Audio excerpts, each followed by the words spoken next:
sometimes we learn to not be emotional in our relationships because when we are emotional, that stuff gets weaponized against us. There's times where I wanted my parents to explain things to me, especially my father, but he would rather allow me to go through it. And so for me, it's not really who taught me, but what taught me. Black men, we got to be tough. Yes. But when I come home, I want to let all that go. Yeah. When I come home, I just want to let it go. I just want to be me. Yeah. And whatever emotional intelligence, whatever it is. When I come home, I just want to be me.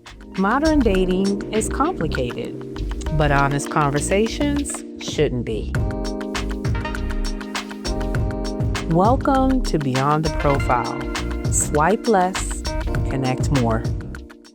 Welcome back to Beyond the Profile, Swipe Less, Connect More. This episode is part of our playlist series, Why You Move Like That? Men ain't gonna tell you this. In this episode, we're getting into a topic that creates a lot of conversation and a lot of contradiction. Women say they want emotionally intelligent men, but do they actually respect them? We will explore how emotionally intelligence shows up in dating, how men interpreted it, and whether what's desired is always what's valued. So, if you're new here, make sure you subscribe and turn on your notifications so you don't miss what's coming. Let's get into it.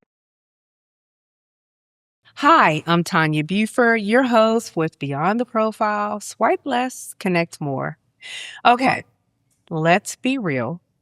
Women say they want emotionally intelligent men, but do they actually respect them? So today, we're going to unpack the difference between what sounds good and what actually really works in the real world. So we're going to get into it. I have a panel of lovely men here. I'm just surrounded by, I'm the queen bee today. So thank you all, but not right now. Right now, I'm part of the conversation. I want to see things from your perspective. So don't hold back, speak freely, speak from your heart, and we're going to get into this. So before we get started, though, I would like to introduce my panel. So if you guys can go around and tell us a little bit about yourself. I'll start. Okay. Thank you for having us on. My name is Patrice Haspel. I'm 46 years old. I am single and a father of a 12-year-old. Nice. Anybody else? Yeah. I am Dr. Justin Hopkins, Dr. Hop for short. I am a clinical psychologist, and I do individual and couples therapy. Nice. I'm Lorenzo DeLoach. I'm single in the DMV area. And here to talk some real. Mm-hmm. I'm Ecclesias Guerriere, since we're doing government names. I'm Cosmically from Miami, Florida. I am married and a proud father, and looking forward to the conversation. Awesome. Hi, everybody. I'm Anthony Shannon. I am 41 years old, originally from Connecticut, but living in the DC area. And I'm dating someone right now, and looking forward to the conversation. Okay. All right. So, we hear this a lot about, I want a man that's emotionally intelligent. We hear that all the time. So I have Dr. Justin on the panel, and I also want to get his perspective. But fellas, let me ask you, growing up, who taught you how to deal with emotions? Mm-hmm. And as a man right now, what do you have that you pull from to help you navigate in dating and marriage right now? I'll start first. Okay. Growing up, my father, great man, I'm going to say that, but my father was more of a provider but not a teacher. So I learned more through him by observing him, learn through his actions. But I didn't learn really about emotional intelligence growing up. I learned that I heard before that young boys, boys don't cry. Yes. We can't show our emotions. But growing up and getting older, I'm going to say that messed me up because I kept it bottled in. And I'm the type of person that if I keep things bottled in for a long time, I explode. Yeah. And that's one thing that messed up my last relationship was I kept things bottled in and I exploded. And that wasn't a good thing for me. So I tell any young man out there growing up, if you got something to release it, because if you don't, it's gonna build a little fire in you. And when it explodes, it's that anger. It's like for me, I know when I get angry, it's like you feel good when you're angry. And that's Because you're releasing. I'm releasing, Mm-hmm. and that's not a good thing. So emotional intelligence to me is recognizing what you bottle up inside and letting it go in a productive way when you can. That's why I promote therapy all day. Okay. Love it. What else, guys? I have a similar background to him.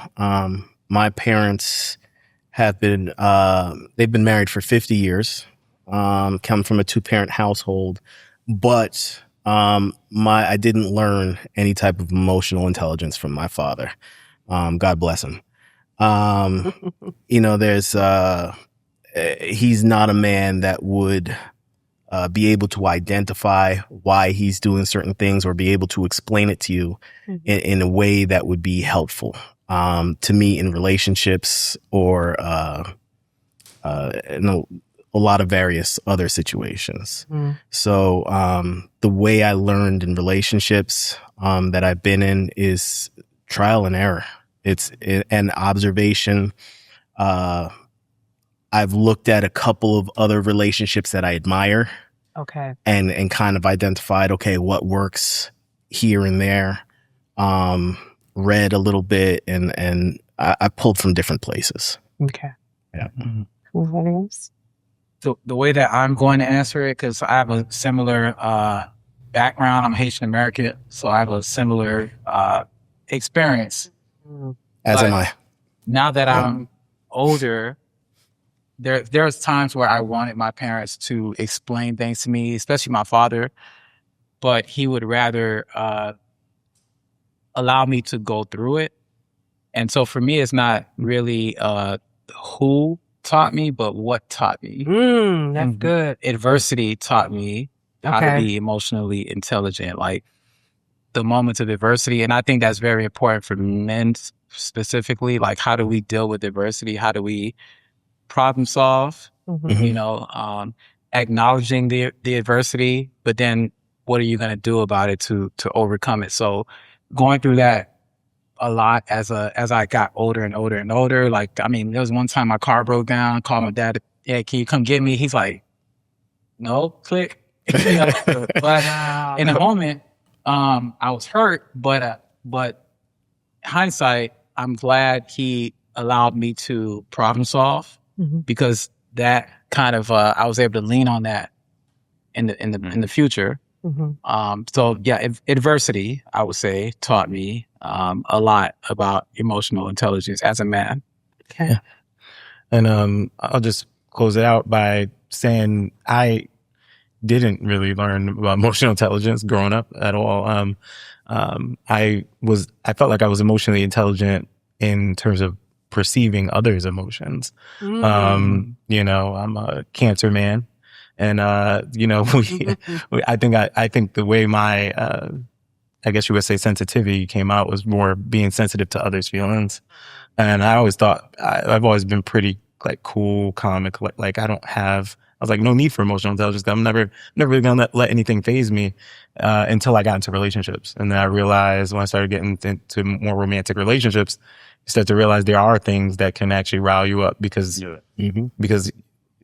if you don't know someone or, if I just see you on the street, you really can't get me riled up. But if I care about you, you can actually start to incite some emotions in me.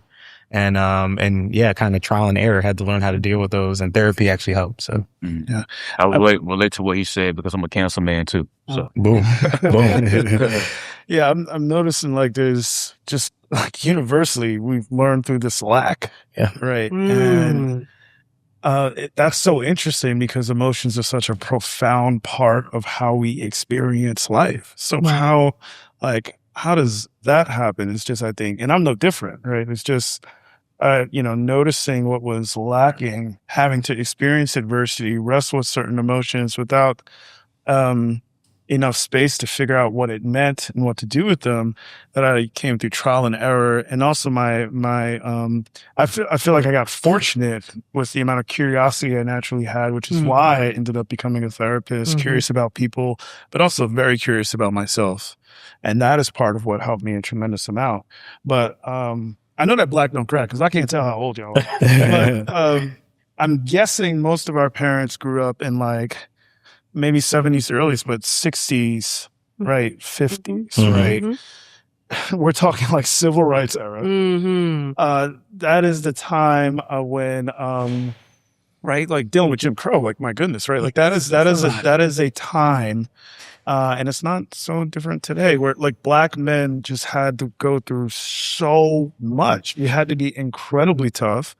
And to this day, that remains a consistent lesson, and an asset to us is our toughness, our resilience, our ability to persevere and push through adversity. And at the same time, like if we're tough everywhere, then we lose out on experiencing our lives in a way that actually is satisfying. And I think this is kind of the challenging thing. It seems like we've all had to go through, is figuring out how to get there to a life that feels satisfying in relationships or elsewhere, because there's so much of our own internal world that we didn't have a lot of help with understanding. And can I just say something? Mhm. And I love what you said, man. Our society as black men, we got to be tough. Yes. But when I come home, I want to let all that go. Yeah. You know what I'm saying? I'm tired of being tough. When I come home, I just want to let it go. I just want to be me. Yeah. And whatever most intelligence, whatever it is. And when I come home, I just want to be me without being tough. Because as a black man, I walk down the street and I pass on the black man. Sometimes we mean mug each other for no reason. Yeah, like, Who's gonna stop staring first? I'm walking like, Like, what's up? what's up? And it's What's like, up? well, when I come home, I just want to let all that go. Right. Yeah. You know, I'm tired of, it take a toll on you. You know what I'm saying? It does. It And does. if you can't live down at home, then where can Where can you? Where can- That's what I was going to ask, because Right. it sounds like to me it's you're taught, you're not taught how to process emotion, or you are taught to suppress emotion. Yeah. And then adversity, life, what have you, puts you in certain situations where you're now identifying these emotions, and what do you do with it, because you haven't been taught what to do with them.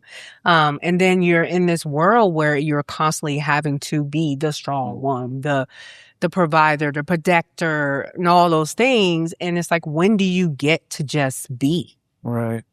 There's an interesting like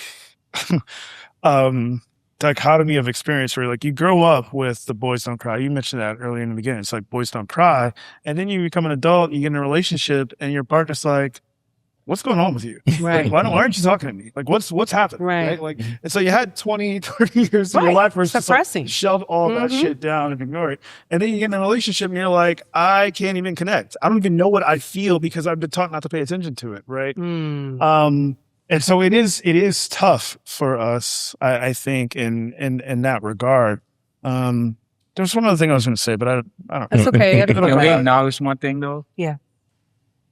Sometimes folks say they want men to be softer, but not too soft. Yes. Right? Can we acknowledge that? Yeah. Absolutely.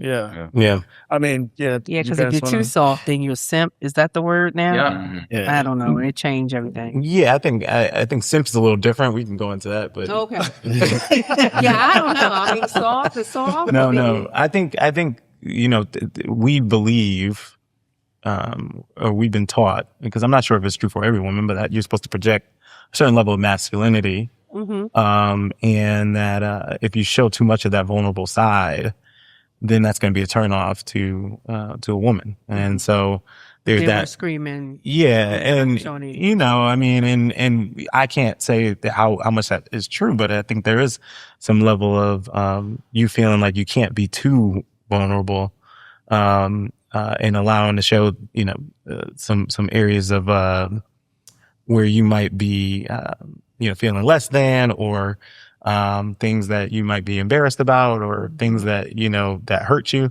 You don't want to. There's a reticence to try to show that side in a relationship, and to, I guess what you said before, if you can't do it in your relationship, you definitely ain't doing it with your boys. So where can you do it? Yeah, I don't know if anybody else on this panel has experienced this, but sometimes we learn to not be emotional in our relationships, because when we are emotional, that stuff gets weaponized against Yes, us. I was going to say I hear that a lot. And so you kind of learn, one shouldn't take past relationships into new relationships, but when you experience it enough, you kind of like, well, I'm not going to touch that fire again, right? So you kind of bottle it in. But it's I just want to throw that out there. Yeah, I hear that a lot. That even just in the circles that always in, somehow men just like to talk and tell me things, and I just listen. Because I mean, I want to be that listening ear. I want to be someone that they feel safe to talk to. But that's the thing; they want to feel safe, and they don't want how they feel at that moment be a weapon later on. And unfortunately, there are a lot of women that do that in the heat of the moment or during a time where they're hurting, and so they're lashing out, with something you may have told them in an intimate moment. So when do you feel safe? I mean, is it hard? Is it just jumping like double dutch? 1 minute you're in, 1 minute you're out. When do you feel safe? I think that as men, you have to have both male support system, and also too, you need to have a female support system. Okay. You have to be safe with your guys you can talk to, your homeboys, but also too, you need to be safe with females that women you can talk to too, as on the friendship level, and they can give you input too. Okay, that's a good solution. What Yeah. about you guys? If that's something that works for you, or therapy is the kind of the catalyst, like the foundation? Shout out to my boys. I have a great male support group. So I find this is rare within the Black community, that we don't have like a group of guys to just sit down and just be vulnerable with. I'm blessed to have that, but I don't think it's common.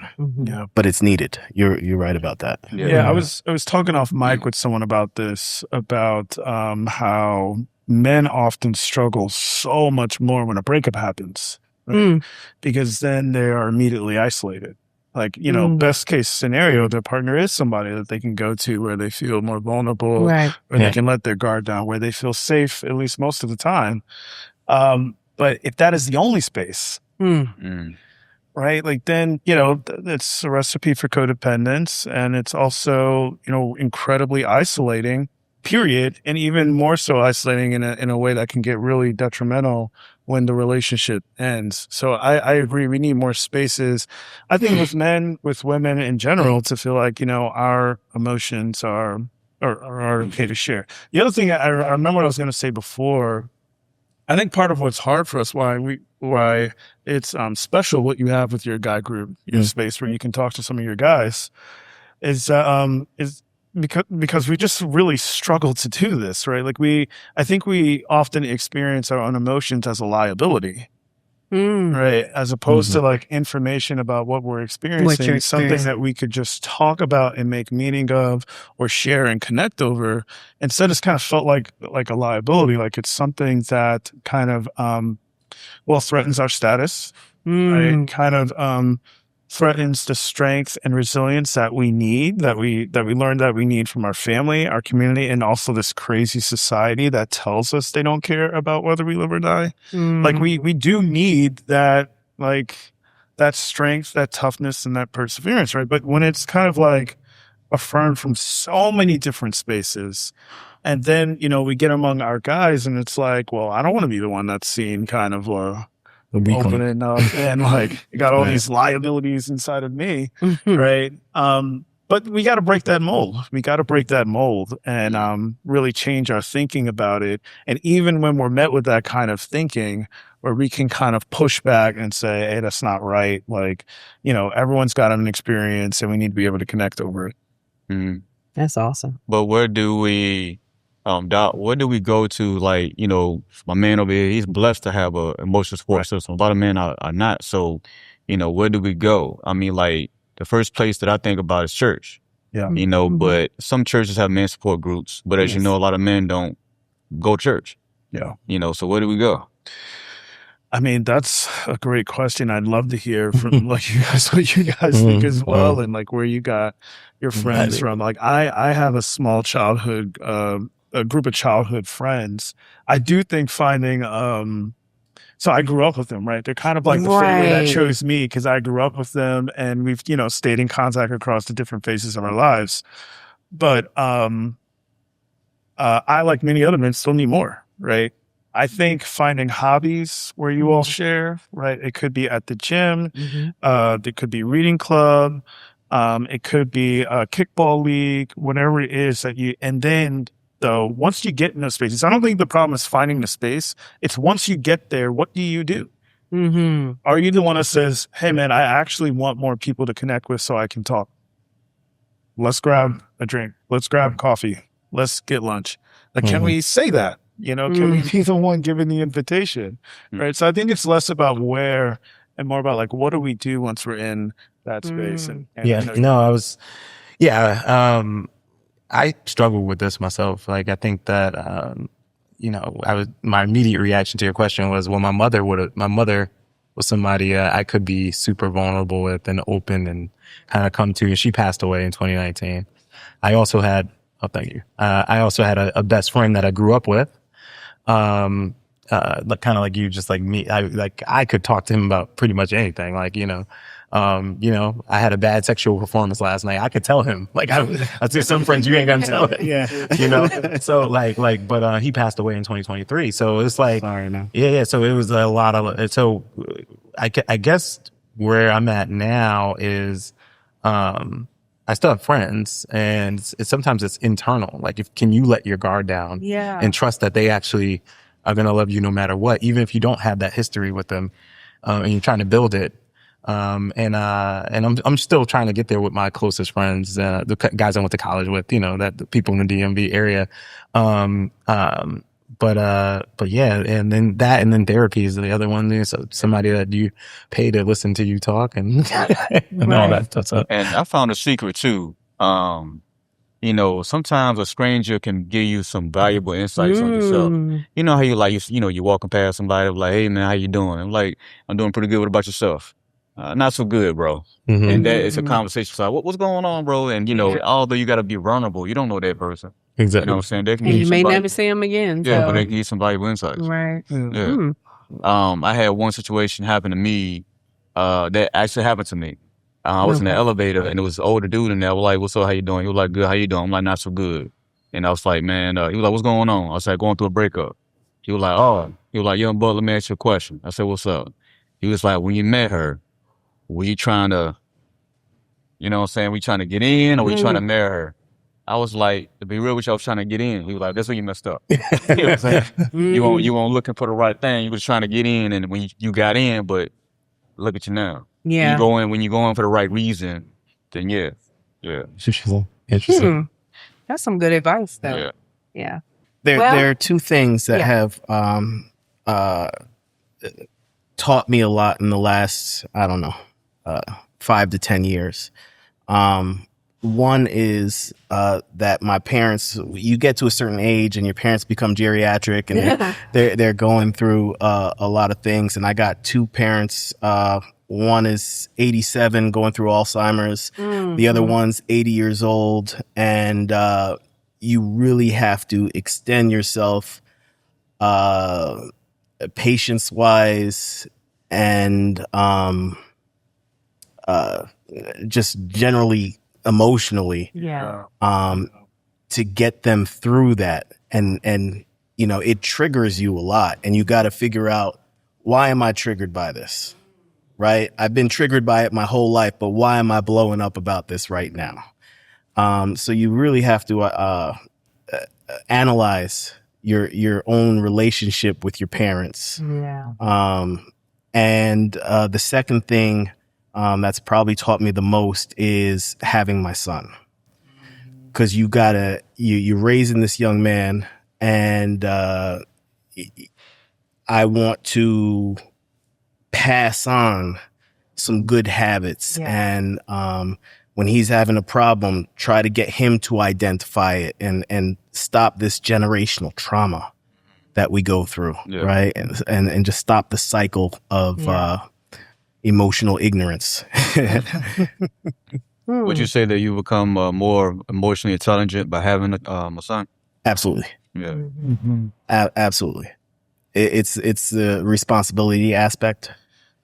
I don't want him to come up short. And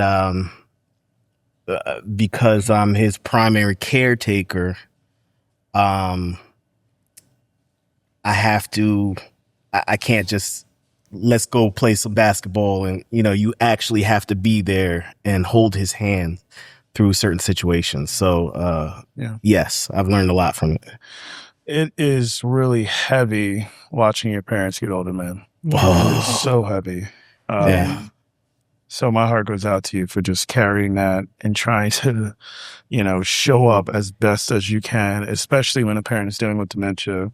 It's hard. That's a very hard way to process loss. And it does do a lot of the things that like you're speaking of. Like it makes you kind of, confront their mortality, confront your own, but most of all, deal with a whole lot of feelings, Right? a whole lot of stuff that comes up in you that then it's you have to be very thoughtful about and try to interrogate so you can keep showing up the way that you would like to. So my hat goes out to you for that. And with your son, I've heard this story so many times where, fathers will say, my dad didn't tell me that he loved me, but I knew he loved me. I just didn't hear it. Would have been nice to hear it. I make sure I tell my son that I love him all the time. Mm-hmm. And, we don't just wipe out all of our generational stuff in one generation, right? There might be other things that then that guy's like not as comfortable with in terms of affection. But then his son gets something that he didn't get, right? Like you are showing up in the ways that our fathers probably couldn't show up for us. And that's incredibly powerful. And it does change things down the line in terms of how we show up in relationships with the people that we date and what kind of connection we're more comfortable kind of cultivating with other people. So it's really important.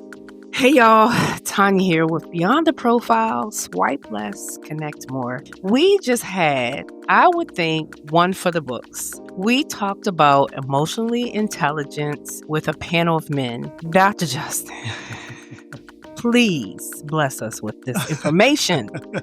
Yeah, it was it was an awesome discussion. It really was. Some of the things that stuck out, right? One is that so many of us have to figure out what emotional intelligence is on our own. We have to figure out how to understand ourselves, what our emotions need, what to do with them. Yeah. We have to fight the fight of breaking free from all the ways we're told to suppress it and actually try to acknowledge and see ourselves. And that's something that a lot of us do in isolation. What was so cool, though, about this conversation is how that literally wasn't happening in isolation.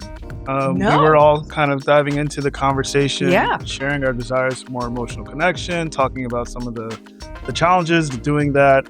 It was an awesome conversation. I think it really was. It was eye-opening. I even believe some of the men on the panel, they processed some things today, and it was beautiful to see. And I'm hoping that we'll continue. And wow, I'm just still like, wow, it was really good. It was really good. And I do feel the same takeaway. We went into this not really sure if people were going to be vulnerable or honest. And it just started right out the gate with honesty and transparency and emotion. And one of the really cool things that some of the brothers shared is, they grew up with a certain kind of masculinity that was lacking in a certain kind of connection or mentoring or teaching, and how intentional they're trying to be about doing that for their families and their children, in particular their sons. Yes, absolutely. And also the conversation around how to cultivate that with our partners. How much we want it there. Yes. And what are some things we need to do in order to kind of make that happen. You're right. And so we have debunked the myth that men do not want to be emotionally intelligent today. They do, and they want to do that. So I think it was great. Yeah. It was awesome. Thank you for joining us. Thanks for having You've me. been such a pleasure. Yeah. And this is Tonya with Beyond the Profile. Swipe less, connect more. See you next time.